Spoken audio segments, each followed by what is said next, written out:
Okay, so what I would like to show is some kind of, let's say, practical insight into how licensing can work based, of course, on our software, but probably not limited to that. So just to give an impression how that can work, how that can look like, and what the challenges are. So the challenges we were focusing when creating our software was that there are very different requirements for licensing. So we have some kind of click-through licensing where you just have to accept terms and conditions and then getting access to some kind of resource, to data, to services, something like that. Or you can have something which is highly configurable, where you have different options, where you want to select areas, where you want to select whatever options are there in business models and something like that. So there's a wide range of options in practical, and of course, if you create some kind of solution for it, it should be able to cover all these different cases, and this is quite a challenge there. Then Roger talked about fees and something like that. Of course, data can be free of charge, which doesn't necessarily mean it's free of any conditions or licensing issues. Also, data or services or resources in general, which are free of charge, which you don't have to pay for, might require some kind of acceptance of terms and conditions. But if it's not free, then you can also have different kinds of price models. You can have some kind of flat rate models. You pay a certain fee and then can access a resource for a year or for a certain period of time. Or you can have something like pay per use or so, where you just get a resource and depending on the intensity you're using it, you have to pay. So sometimes there are even models which require counting numbers of features, counting numbers of pixels which are delivered and something like that. These are models out there. I don't want to judge on it if this is really useful or not, but it's out there. These are business models which are in place, and if you want to make use of such a software, it has to be able to cover that. And let's say the granularity of different licenses also varies quite a lot. Sometimes you just have one license for everything. You don't care about who the user is. Everybody gets the same terms and conditions. This is typically the case if you have something like Creative Commons Roger talked about. So you have some kind of resource. You see, let's say, the conditions expressed by some kind of Creative Commons icons, and that this is valid for everybody which is using it. But sometimes you also have different users, different user groups, and they get different license models. So sometimes, for instance, governmental users get other conditions than commercial users or private persons or something like that. So you also have to keep that in mind. And something also for the acceptance of the license. You can get usually maybe full access to certain data, to certain resources, or you limit access for certain users. So let's say, depending on how you configure your license, you can get different parts, different subsets of these resources. Depending on where you are, you get certain spatial restrictions on that and so on. These are all actual requirements which are out there, which are actually represented in certain business models and which have to be reflected in these licenses. So the approach we have taken in our License Manager software is that we have some kind of generic representation for a license model, which consists of a couple of different elements. Some of them which are printed in gray. Is it gray? For me, is it gray? Printed in gray, these are optional, but you have to have certain minimum set of terms and conditions which have to be defined. So first thing you have to do is some kind of generic definition of your license model, which just has to include some kind of description. Of course, the user has to be aware of what he's going to license and something like the duration. This can be unlimited, so once you have accepted terms of use and something like that, you can use this resource as long as you want, but sometimes you also want to limit that to a year or to some kind of, to certain period of time. And you have to define the terms of use. So what is the user allowed to do? What is he not allowed to do? Something like that. This has to be made clear. And this is all you need, from our point of view, to have a valid license in place and to make use of it. But if you have more complex requirements, you could also need some kind of additional capabilities in there. So if you have different user groups and you want to serve these different user groups with different license models, you have to be able to specify which license models are applicable for which user groups. So you have to assign them somehow. If you want to have configurable licenses, you have to be able to create some kind of parameters in that license model which can be selected by the user when creating that license. You need some kind of support in the software which allows you to create these different configuration options.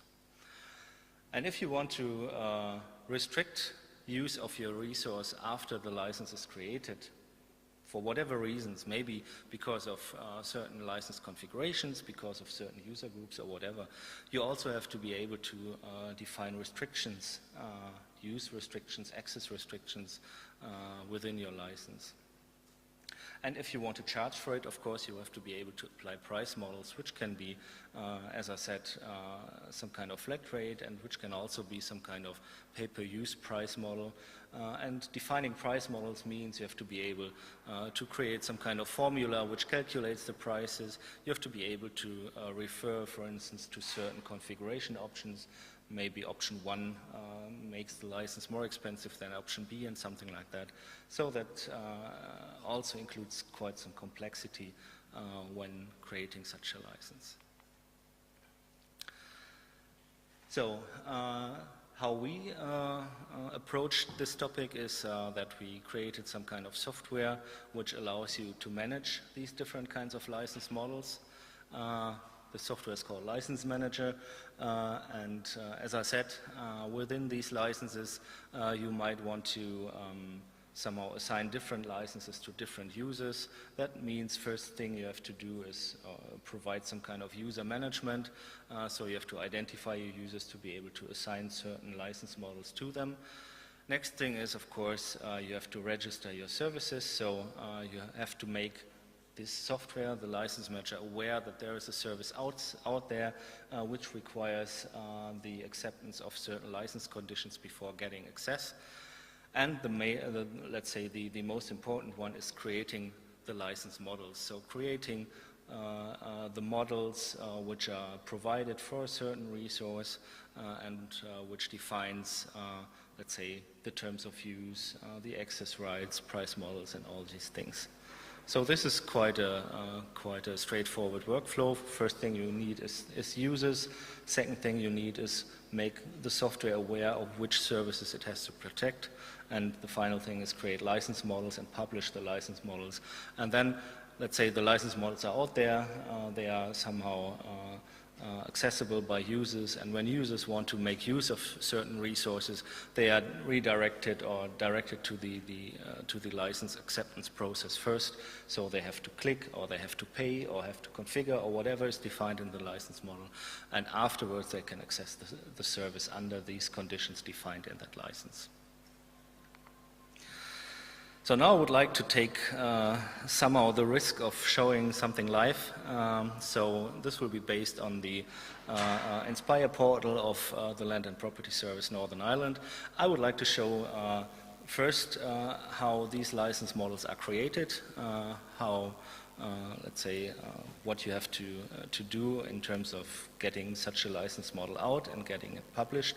And afterwards Suzanne will show it how it looks like from the user perspective. So what is offered to the user? How can the user make use of these services? How can the user access licenses and conclude licenses and then get access to the service?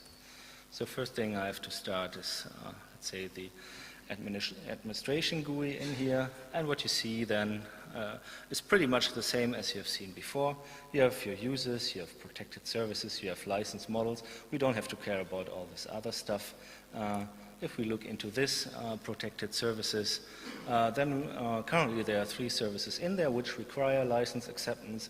And if we look at one of those services, you see something like the URL where the service is available, different authentication methods because users might have to authenticate and depending on the capabilities of their software which they are using for accessing these services, they might require different means of authentication. And now we are looking into the license models of this service. There are currently 3 different license models out there. Let's just look into the first one, the NEMA license. This is for some kind of governmental users in the UK, I believe, or in Northern Ireland.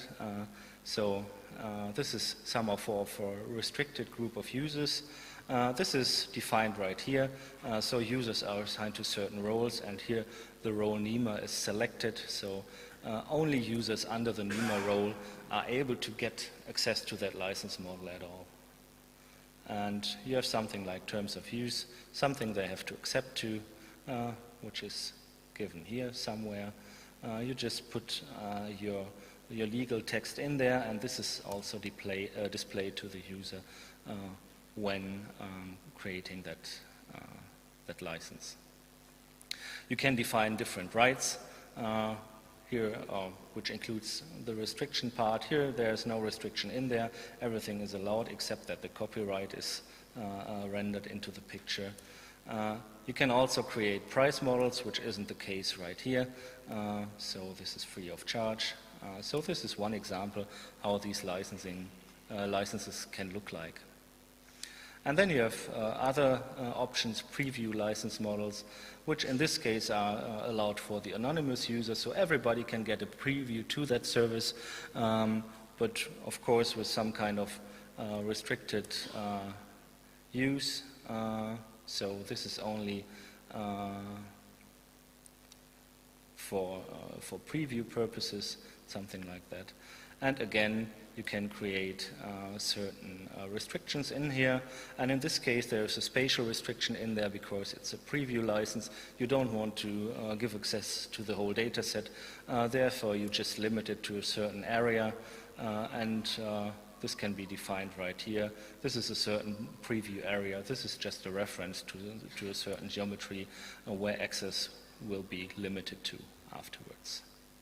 So I think that should be enough to give you a short impression how license models are created.